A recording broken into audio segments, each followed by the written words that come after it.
नमस्कार दोस्तों, मैं आपका शिक्षक एवं सारथी ललित व्यास पांडे आज एक और कहानी लेकर के आपके बीच में उपस्थित हुआ हूं। आशा करते हैं कि ये कहानी के माध्यम से आप जो फैक्ट पढ़ेंगे वो आपकी प्रतियोगी परीक्षाओं के लिए अत्यंत महत्वपूर्ण साबित होगा।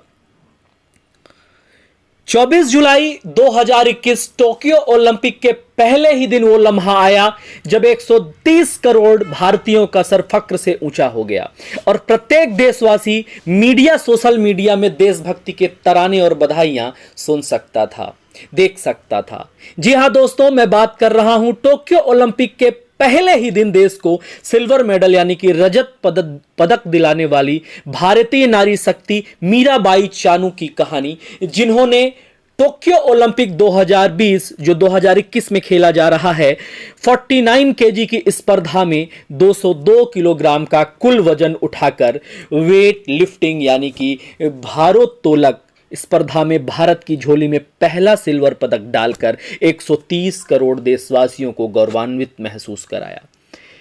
जी हां मित्रों, आज मैं बात करने जा रहा हूं कौन है मीराबाई चानू, कैसे वे यहां तक का सफर तय की और जिस खेल के जरिए उन्होंने हमें गौरवान्वित महसूस कराया वह खेल वेट लिफ्टिंग खेल कैसा खेल है, भारोत्तोलक खेल कैसा खेल है और इसकी शब्दावली क्या है, पूरी फैक्ट के साथ, पूरे दस्तावेज के साथ मैं आप लोगों से जानकारी शेयर करने वाला हूं। तो दोस्तों बने रहिए हमारे साथ अंत तक, क्योंकि हम इस वीडियो के जरिए वह बहुत सारी जानकारी देने वाले हैं जो आमतौर पर हमें पता नहीं।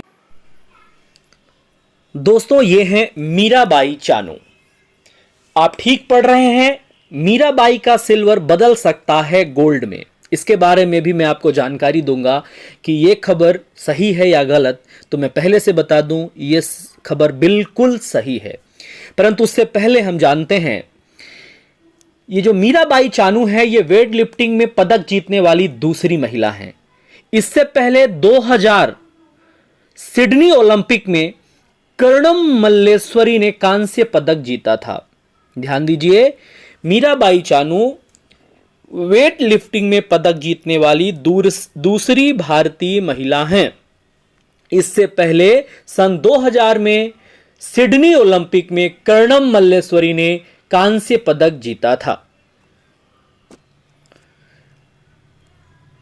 अब हम भारोत्तोलन के जो ये वेट लिफ्टिंग है इसको हिंदी में भारोत्तोलन स्पर्धा के नाम से जाना जाता है। मीराबाई के मानसिक मजबूती की बात करेंगे कि किस प्रकार से मीराबाई का सफर यहां तक पहुंचा है। कौन है मीराबाई? मीराबाई के भाई ने बताया है कि किस प्रकार से उन्होंने 2020 की तैयारी की और पिछले रियो ओलंपिक में निराशा के बावजूद भी यहां सफलता हासिल की है। टोक्यो 2020 जो 2021 में खेला जा रहा है में भारत की पहली पदक विजेता बनी है मीराबाई चानू। इनके भाई सिखुम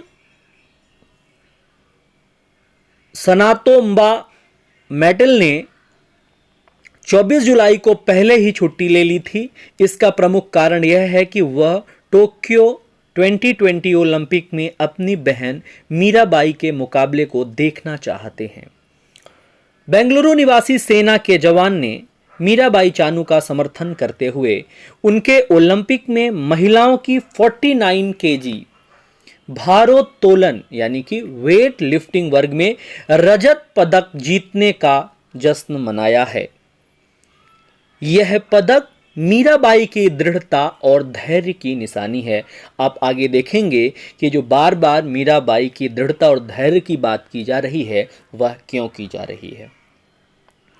मेती ने olympic.com से कहा है इंटरव्यू के दौरान कि उस समय हमारे पास पर्याप्त संसाधन नहीं थे। मीराबाई और मैं, ये मैती कौन है? ये हैं मीराबाई के भाई साहब जो सेना में जवान हैं। मीराबाई और मैं पास की पहाड़ियों से जलाने के लिए लकड़ियां लाते थे। एक दिन मैं लकड़ी नहीं उठा सका तो मीराबाई जो उस वक्त 12 वर्ष काफ़ी छोटी थी, ने कहा कि वह उठाएगी। इसके बाद वह लकड़ियां उठाकर घर तक ले आई। यह ऐसा था जैसे उसके पास भगवान ने एक विशेष शारीरिक शक्ति दे दी हो। मैंने ही उसे भारोत्तोलन में आने के लिए प्रोत्साहित किया था। बार बार ये शब्द यूज हो रहा है, भारोत्तोलन। भारोत्तोलन यानी वेट लिफ्टिंग।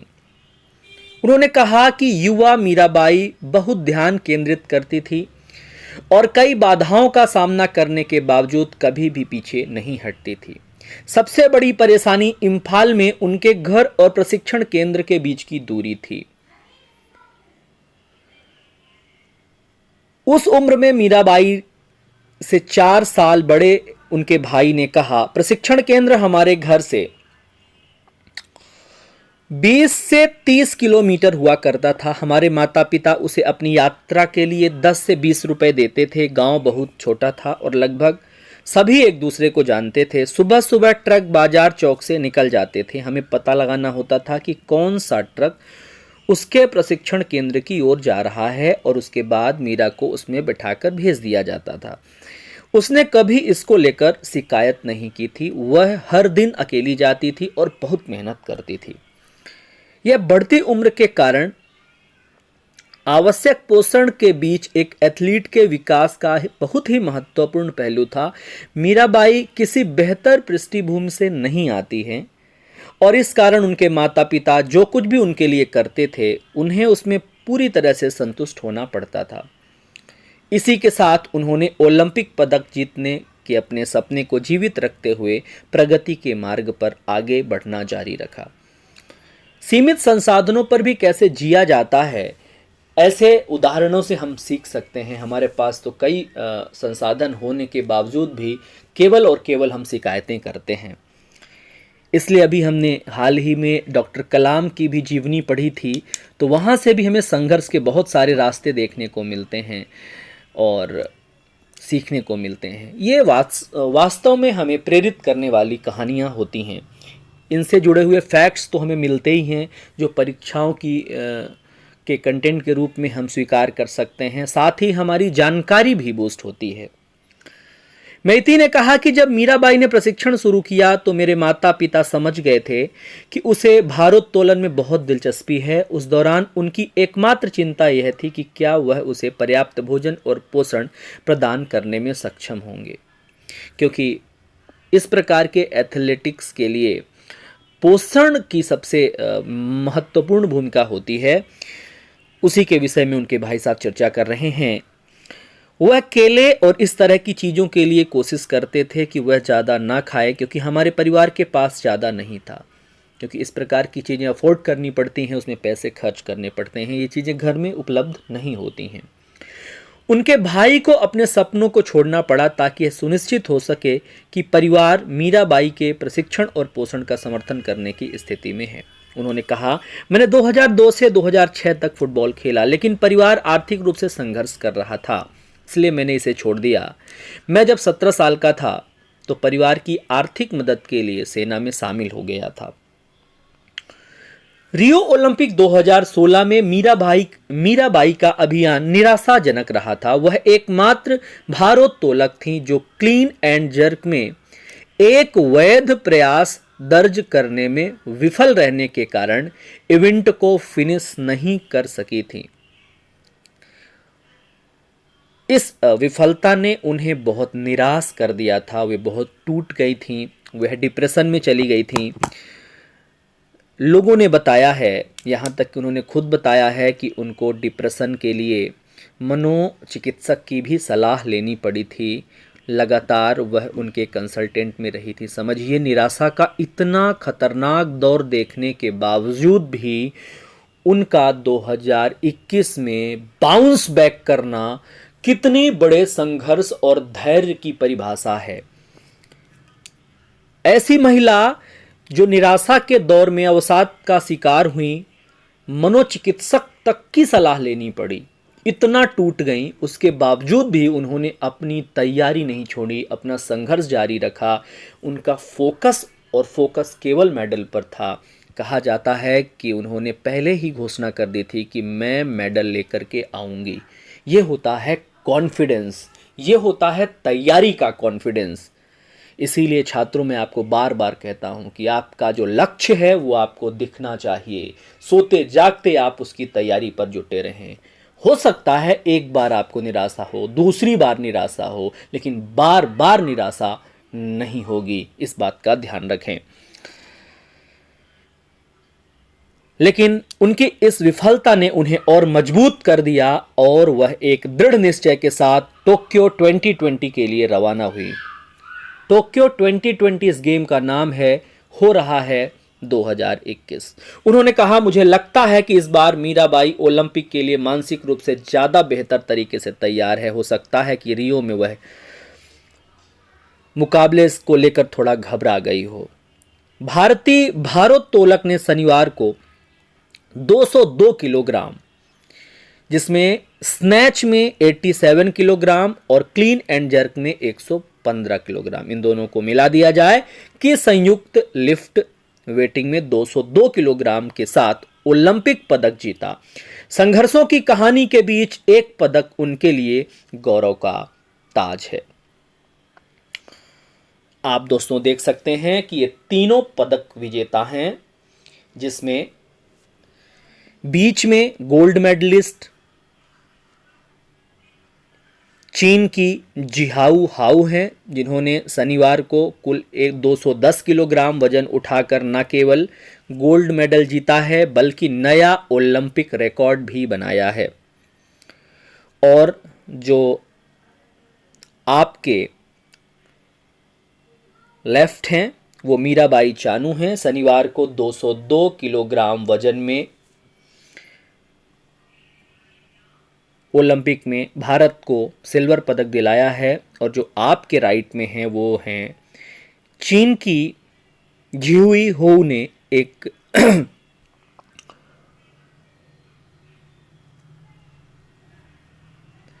आपको मैं बता दूं,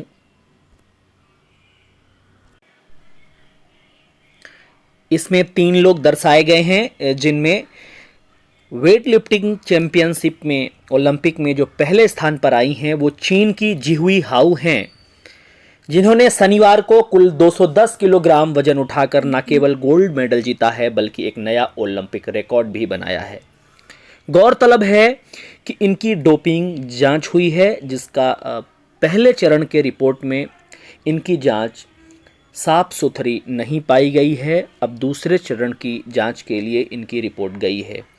यदि ये जांच में पॉजिटिव पाई जाती हैं तो इनका गोल्ड मेडल सेकंड विनर जो सिल्वर मेडलिस्ट हैं मीराबाई चानू को मिल सकता है। ध्यान दीजिए, इस वजह से शुरुआत में ही कहा था कि मीराबाई चानू को क्या गोल्ड मेडल मिल सकता है। जी हाँ, एक संभावना बन रही है कि मात्र 49 किलोग्राम की चीन की जिहुई हाउ ने 210 किलोग्राम का वजन उठाकर, हालांकि ये संयुक्त वजन होता है, एक स्नैच होता है और दूसरा क्लीन एंड जर्क होता है। स्नैच में डायरेक्ट वजन उठाना पड़ता है, क्लीन एंड जर्क में इसके जो शब्दावली हैं इनके बारे में ब्रीफ में मैं अभी थोड़ी देर में बताने वाला हूँ। जो दूसरी रनरअप विजेता हैं मीराबाई चानू जो भारत की हैं, उन्होंने 202 किलोग्राम का वजन उठाया है। 87 किलोग्राम स्नैच में है और क्लीन एंड जर्क में 115 किलोग्राम। जो तीसरी विजेता हैं ब्रॉन्ज मेडलिस्ट जिन्हें कांस्य पदक मिला है, वे इंडोनेशिया की WS हैं। तो ये तीनों ही फैक्ट्स आपसे पूछे जा सकते हैं परीक्षाओं में, तो इनके विषय में आप आइए जानते हैं क्या है यह स्पर्धा वेट लिफ्टिंग भारोत्तोलन। भारोत्तोलन यानी कि वेट लिफ्टिंग के बारे में हम पूरी इंफॉर्मेशन आपको देते हैं जो परीक्षा से संबंधित बहुत ही महत्वपूर्ण है। इससे जुड़े हुए जितनी भी शब्दावली हैं, जो नियम हैं, वो आप सरलता से इस वीडियो को अंत तक देखकर सीख सकते हैं। प्राचीन काल में वेट लिफ्टिंग को ताकत का खेल माना जाता था, जिसमें लोग भारी पत्थरों को उठाकर करतब दिखाया करते थे। एक नियमबद्ध खेल के रूप में वेट लिफ्टिंग का भी लंबा इतिहास रहा है और इसे एथेंस 1896 के आधुनिक ओलंपिक खेलों में पहली बार शामिल किया गया है। ओलंपिक का जो वीडियो हमने आपको दिया था तो उसमें हमने ओलंपिक और एथेंस ओलंपिक के बारे में और ओलंपिक के इतिहास के बारे में पूरी जानकारी दी थी और आधुनिक ओलंपिक की शुरुआत के बारे में जानकारी दी थी। तो 1896 के आधुनिक ओलंपिक में पहली बार किसको शामिल किया गया था? वेट लिफ्टिंग यानी भारोत्तोलन को पहली बार शामिल किया गया था। एथेंस 1896 और सेंट लुइस 1904 में खेले गए इवेंट में भारोत्तोलकों ने अलग तकनीक का इस्तेमाल किया जो अब नहीं किए जाते हैं, जबकि सभी वेट लिफ्टरों ने बॉडी वेट्स की परवाह किए बिना समान इवेंट्स में प्रतिस्पर्धा की। एंटवर्प 1920 में एथलीटों को पहली बार बॉडी वेट की श्रेणियों में बांटकर यह खेल खेला गया। मॉन्ट्रियल 1976 में वजन उठाने की दो तकनीक स्नैच और क्लीन एंड जर्क का विकास किया गया, जिसके बारे में अभी मैं बात कर रहा था। इसके बारे में आगे चलकर और भी डिटेल में जानकारी दूंगा। महिलाओं के इवेंट को पहली बार सिडनी 2000 के खेलों में सम्मिलित किया गया था। ये वही वक्त है जब सिडनी 2000 में भारतीय वेट लिफ्टर महिला 49 केजी वेट लिफ्टर महिला को कांस्य पदक मिला था, जिनका नाम था कर्णम मल्लेश्वरी। इन्होंने कांस्य पदक जीता था। 21 साल बाद यह सूखा खत्म हुआ है और अब मीराबाई चानू ने सिल्वर पदक ला करके देश को और हमें गौरवान्वित किया है। स्नैच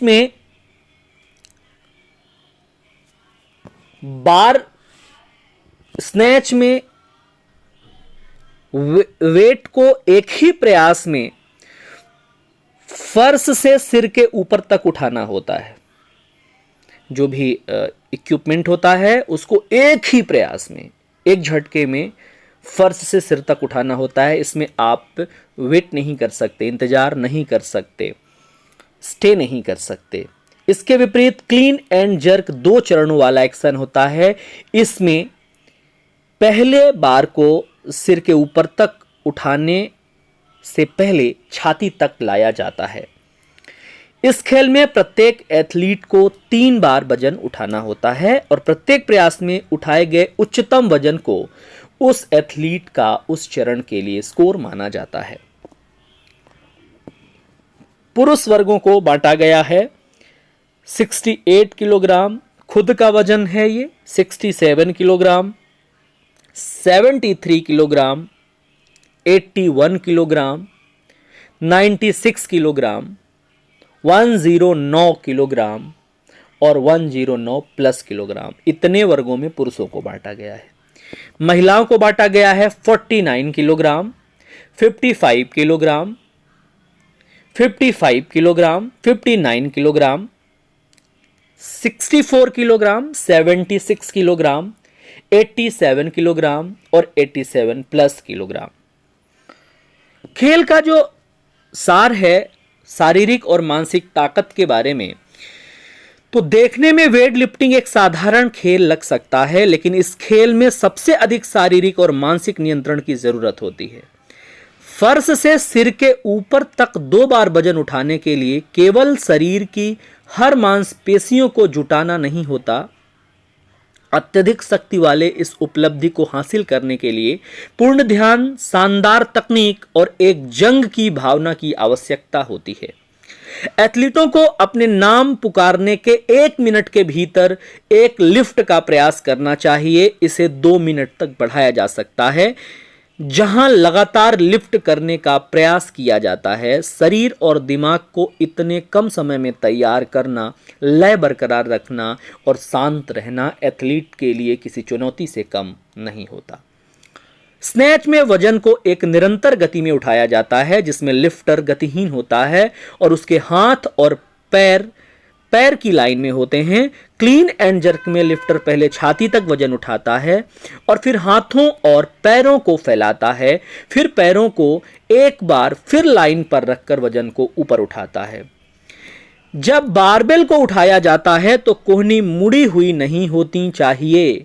हाथों को फैलाने में कोई असंतुलन नहीं होना चाहिए। अगर ऐसा करने में सिग्नल से पहले बारबेल गिर जाता है तो लिफ्ट को विफल मान लिया जाता है। निर्धारित समय के भीतर लिफ्ट शुरू ना करने या पैरों के तलवों के अलावा शरीर के किसी भी हिस्से से मंच को छूने पर एथलीट्स को जुर्माना भरना पड़ सकता है। प्रत्येक लिफ्टर को स्नैच में 3 प्रयास और क्लीन एंड जर्क में 3 प्रयास करने की अनुमति होती है। प्रत्येक प्रयास में उनका सबसे अच्छा लिफ्ट उनके कुल परिणाम को निर्धारित करने के लिए जोड़ा जाता है। यदि कोई एथलीट स्नैच में अपने तीनों प्रयासों में से एक भी वैध लिफ्ट करने में विफल रहता है तो वह क्लीन एंड जर्क में आगे नहीं बढ़ सकता और प्रतियोगिता से बाहर हो जाता है। जब कोई टाई होता है तो उस समय के आधार पर उस कुल वजन तक पहुंचने वाला एथलीट विजेता माना जाता है। 2020 टोक्यो खेलों के लिए कुछ आउटलुक। रियो 2016 खेलों में पुरुषों के लिए 8 और महिलाओं के लिए 7 बॉडी वेट श्रेणियां थीं। 1 नवंबर 2018 को अंतर्राष्ट्रीय वेट लिफ्टिंग महासंघ की ओर से पुरुषों और महिलाओं के लिए 10 नए बॉडी वेट श्रेणियां पेश की गईं और टोक्यो 2020, मैं बार बार बोल रहा हूं, इस गेम का नाम है टोक्यो 2020 जो 2021 में खेला जा रहा है, में उन 10 बॉडी वेट श्रेणियों में से 7 प्रतियोगी प्रतिस्पर्धा करेगा। पूरे ओलंपिक इतिहास में पीपुल्स रिपब्लिक ऑफ चाइना और पूर्व सोवियत संघ के देशों को वेट लिफ्टिंग में सबसे अधिक सफलता मिली है। चीनी वेट लिफ्टरों ने एथेंस 2004 से रियो 2016 तक पुरुषों के 69 केजी वर्ग में लगातार 4 स्वर्ण पदक जीते और सिडनी 2000 के बाद से चीन की महिलाओं ने 35 में से 14 स्वर्ण पदक अपने नाम किए हैं। अन्य एशियाई देशों में एथलीटों के साथ साथ यूरोप के एथलीट भी हमेशा ही इस खेल के दावेदार माने जाते हैं। रियो 2016 के खेलों में सिर्फ 22 साल के जॉर्जिया के लासा टालाखाडजे ने 215 केजी का स्नैच पूरा किया और पुरुषों के हैवी बॉडी वेट वर्ग पुरुष 105 प्लस केजी में 258 केजी का क्लीन एंड जर्क पूरा किया। इसमें उन्होंने कुल 473 किलोग्राम विश्व रिकॉर्ड के साथ स्वर्ण पदक हासिल किया।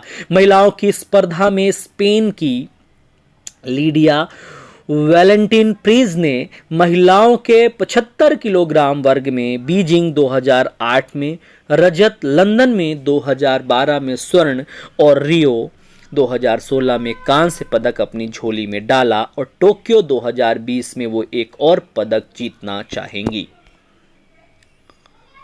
ये हैं भारत को गौरवान्वित महसूस कराने वाली मीराबाई चानू की कहानी। उम्मीद करते हैं आपको इससे जुड़ी हुई कहानी अच्छे तरीके से समझ में आई होगी। अब हम बात करते हैं चाइना की स्वर्ण पदक विजेता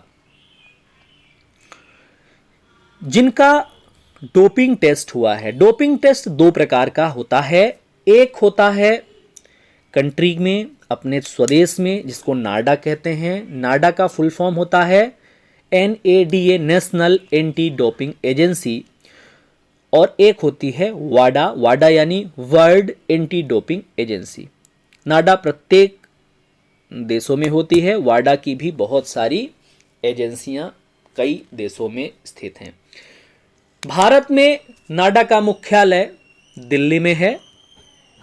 अगले वीडियो में मैं एंटी डोपिंग एजेंसियों के बारे में, क्या है डोपिंग, क्या होता है, इसका पैमाना क्या है, डोपिंग के अंतर्गत कौन से खिलाड़ी आ सकते हैं, कैसे इसका टेस्ट होता है और कैसे इसमें सजा के प्रावधान हैं, इसके बारे में वीडियो लेकर के आऊँगा।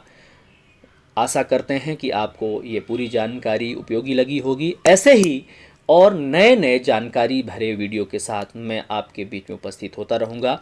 तब तक के लिए हमें इजाज़त दीजिए। नमस्कार, बहुत बहुत धन्यवाद।